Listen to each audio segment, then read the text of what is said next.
बौद्ध ग्रंथ किस प्रकार तैयार और संरक्षित किए जाते थे? बौद्ध ग्रंथ किस प्रकार तैयार और संरक्षित किए जाते थे? इस टॉपिक में हम गौतम बुद्ध के द्वारा उनकी जो शिक्षाएँ दी गई हैं और बौद्ध ग्रंथ किस प्रकार किस भाषा में लिखे गए हैं, किस प्रकार उनका संरक्षण किया गया है, इसकी चर्चा करेंगे। क्लास 12 हिस्ट्री का ये वीडियो है और चैप्टर नंबर 4 विचारक और विश्वास और इमारतें, इस चैप्टर से रिलेटेड ये टॉपिक है। आइए इस वीडियो को शुरू करते हैं। गौतम बुद्ध या बुद्ध अन्य शिक्षकों की तरह चर्चा और बातचीत करते हुए मौखिक शिक्षा देते थे। यानी गौतम बुद्ध चर्चा और बातचीत करते हुए मौखिक शिक्षा, याद रखिएगा, चर्चा होती थी और बातचीत होती थी। अब चर्चा और बातचीत अगर हो रही है तो इसमें कहीं ना कहीं प्रश्न भी होंगे, उत्तर भी होंगे और कहीं ना कहीं शंकाओं का समाधान भी होगा। यानी एक तरफा वार्तालाप यहाँ पर नहीं हो रहा है। तो गौतम बुद्ध अपने समकालीन अन्य शिक्षकों, अन्य समकालीन विचारकों की तरह ही जो भी उनके साथ या उस समय महावीर स्वामी आदि उस समय के आगे पीछे पैदा हुए, तो उनके समान ही चर्चा करते थे और बातचीत करते हुए और मौखिक शिक्षा देते थे। यहाँ पर मौखिक शब्द को नोट करना है। महिलाएं और पुरुष शायद बच्चे भी इन प्रवचनों को सुनते थे। यानी गौतम बुद्ध के अनुयायियों में महिलाएं थीं, बच्चे थे और साथ ही साथ वहाँ पर पुरुष भी थे। इन प्रवचनों को सुनते थे, इन पर चर्चा करते थे और इन पर चर्चा भी की जाती थी। बुद्ध के किसी भी संभाषण को उनके जीवन काल में नहीं लिखा गया। एक बहुत महत्वपूर्ण बिंदु आपको ध्यान में रखना है कि बुद्ध का कोई भी संभाषण यानी कोई भाषण यानी उनका कोई विचार उनके जीवन काल में नहीं लिखा गया। पॉइंट नोट करने के लिए है। तो गौतम बुद्ध के पूरे जीवन काल में उनके किसी भी भाषण को, उनके किसी भी वक्तव्य को नहीं लिखा गया, बल्कि उनकी मृत्यु के बाद, जो कि 5वीं-4वीं सदी ईसा पूर्व में हुई, तो उनके शिष्यों ने ज्येष्ठों या बहुत ज़्यादा वरिष्ठ श्रमणों की एक सभा वैशाली बिहार स्थित जो कि वैशाली मतलब वैशाली का पाली भाषा का जो रूप है मैं बुलाई।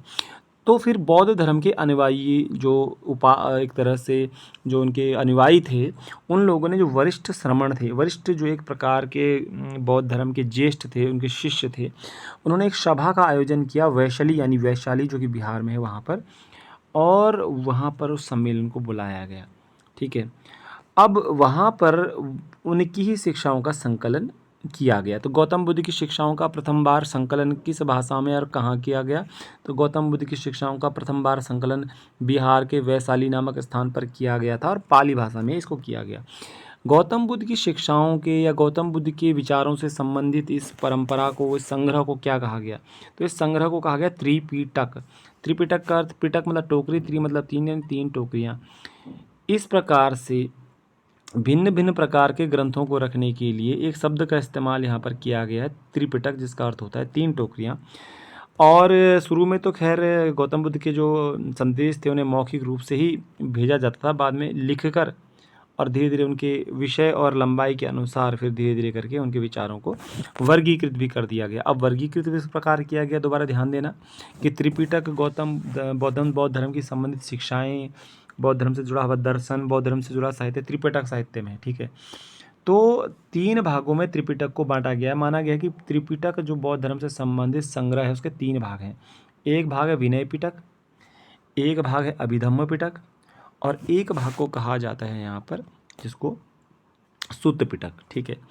तो यहाँ पर मुख्य रूप से विनय पिटक में संघ या बौद्ध मठों में रहने वाले लोगों के लिए नियमों का संग्रह था। याद रखिएगा, विनय पिटक में संघ जो कि गौतम बुद्ध के द्वारा स्थापित किया गया, उसके उन्हीं के अनुयायियों का संगठन था। तो संघ में या बौद्ध मठों में जो लोग रहते थे उनके लिए कैसे नियम होंगे, ऐसे नियमों का संग्रह विनय पिटक नामक ग्रंथ में था, जो कि त्रिपिटक का एक भाग है। एक बुद्ध की शिक्षाएं सुत्त पिटक में रखी। अच्छा, गौतम बुद्ध की जो शिक्षाएं थी उनको संग्रहित करके सुत्त पिटक में रखा गया और गौतम बुद्ध के धर्म से जुड़े, धम्म से जुड़े या दर्शन से जुड़े हुए विषयों को अभिधम्म पिटक में रखा गया।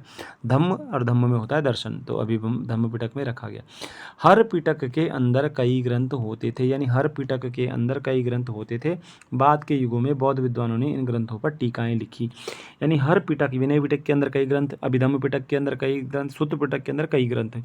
तो इस तरह से हर पिटक के अंदर कई ग्रंथ होते थे। बाद के युगों में बौद्ध विद्वानों ने इन ग्रंथों पर टीकाएं लिखी और भविष्य में कई बौद्ध विद्वान, अश्वघोष, नागार्जुन आदि कई विद्वान पैदा हुए जिन्होंने इन ग्रंथों पर टीकाएं, टिप्पणियाँ, अलग पुस्तकें, उनको व्याख्या करते हुए किस प्रकार से होता है लिखा है। कुछ बौद्ध ग्रंथ ऐसे भी थे जिनको भारत से बाहर लिखा गया, मुख्य रूप से दक्षिण भारत या दक्षिणी क्षेत्र में। जैसे दक्षिणी क्षेत्र का मतलब श्रीलंका। जब बौद्ध धर्म श्रीलंका जैसे नए इलाकों में फैला, देखिए आपको पता होना चाहिए कि श्रीलंका में बौद्ध धर्म फैला था और अशोक जो राजा था उसने अपनी बेटी और बेटे को श्रीलंका भेजा बौद्ध धर्म का प्रचार करने के लिए। तो श्रीलंका में जब बौद्ध धर्म फैला तो वहाँ पर 2 ग्रंथ लिखे गए, एक ग्रंथ दीपवंश जिसे कहते हैं द्वीप का इतिहास, और एक महावंश जिसे कह सकते हैं महान इतिहास। तो कुल मिलाकर के श्रीलंका में दीपवंश और महावंश बौद्ध ग्रंथ लिखे गए और वहीं पर लिखे गए थे। इनमें से कई रचनाओं में बुद्ध की जीवनी लिखी गई है। ज़्यादातर पुराने ग्रंथ पाली भाषा में, बाद के युगों में संस्कृत में भी ग्रंथ लिखे गए। यानी शुरू में पाली भाषा में बौद्ध ग्रंथ लिखे गए, श्रीलंका में सिंहली लैंग्वेज में लिखे गए, भविष्य में संस्कृत लैंग्वेज में भी जो है बौद्ध ग्रंथ लिखे गए। ये हुआ। जब बौद्ध धर्म दक्षिण पूर्व एशिया में फैला तो फाशियन और श्वेतसांग जैसे यात्री बौद्ध ग्रंथों की खोज में चीन से भारत आए। जब बौद्ध ग्रंथ जो है बौद्ध धर्म पूर्वी एशिया में फैला, पूर्वी एशिया का मतलब हो गया आपका कंबोडिया हो गया, मलेशिया हो गया, ठीक है, चाइना हो गया। तो यहाँ जब ये बौद्ध धर्म फैल गया तो फासियन यानी फाहयान, श्वेतसांग यानी कि वैनसांग, तो वैनसांग आया था 7वीं सदी में, फाहयान आया था 5वीं सदी में। तो इन चीनी तीर्थ यात्री जो कि बौद्ध थे, ये बौद्ध ग्रंथों की खोज में चीन से भारत आए थे। ध्यान रख लीजिएगा क्यों आए थे भारत में। तो वैनसांग और फाहियान आए थे भारत में बौद्ध ग्रंथों की खोज में और चीन से भारत आए थे, और ये पुस्तकें वो अपने देश ले गए और यहाँ से वो अपने साथ पुस्तकों को चीन ले गए, बौद्ध ग्रंथ धर्मों से संबंधित पुस्तकों को। वहाँ पर विद्वानों ने फिर इनका अनुवाद भी चीनी भाषा या अन्य भाषाओं में किया। तो हिंदुस्तान के भी बौद्ध शिक्षक दूर दराज के देशों में गए, तिब्बत गए, मध्य एशिया गए, आदि आदि क्षेत्रों में। तो बुद्ध की शिक्षाओं का प्रचार प्रसार करने के लिए कई पुस्तकें भी भारत के जो शिक्षक थे, बौद्ध शिक्षक, वो अपने साथ उन पुस्तकों को ले गए, जैसे तिब्बत ले गए। कई सदियों तक ये पांडुलिपियाँ एशिया के भिन्न भिन्न इलाकों में स्थित बौद्ध विहारों में सुरक्षित थी, और कई सदियों तक भारत से जो बाहर गए थे लोग इन पुस्तकों को लेकर के बौद्ध ग्रंथों को वो वहाँ के मठों, विहारों में, मोनेस्ट्रीज़ में सुरक्षित रखे हुए थे पांडुलिपियाँ।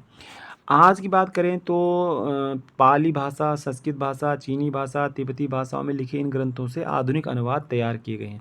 तो आज जो है पाली, संस्कृत, चीनी और तिब्बती भाषाओं में लिखे गए बौद्ध ग्रंथों से अनुवाद तैयार किया जाता है और उसका लाभ जो है फिर जन सामान्य तक पहुंचाया जाता है। तो आज के इस वीडियो से हमको थोड़ा बहुत ये जानकारी प्राप्त हुई है कि बौद्ध ग्रंथ किस प्रकार तैयार किए गए, गौतम बुद्ध के शुरुआती उपदेश लिखे जाते थे कि नहीं, किस प्रकार से उनको बांटा, क्या नाम दिया गया है। तो गौतम बुद्ध के शुरुआती उपदेशों को लिखने के लिए वैशाली में एक सभा बुलाई गई थी और पाली भाषा में यहाँ पर उनके शिक्षाओं को लिख लिया गया था। त्रिपिटक नाम के एक ग्रंथ को तैयार किया गया जिसका अर्थ तीन टोकरियाँ होता है। त्रिपिटक के अंदर मुख्य रूप से 3 प्रकार के ग्रंथ होते हैं, जिन ग्रंथों में कहा जाता है कि एक को अभिधम्म पिटक कहा जाता है, एक को सुत्त पिटक और एक को विनय पिटक कहा जाता है। ठीक है, इस तरीके से होता है। दीपवंश और महावंश श्रीलंका में लिखे गए थे, 2 ग्रंथ हैं, श्रीलंका का इतिहास बताते हैं, बौद्ध धर्म से संबंधित है।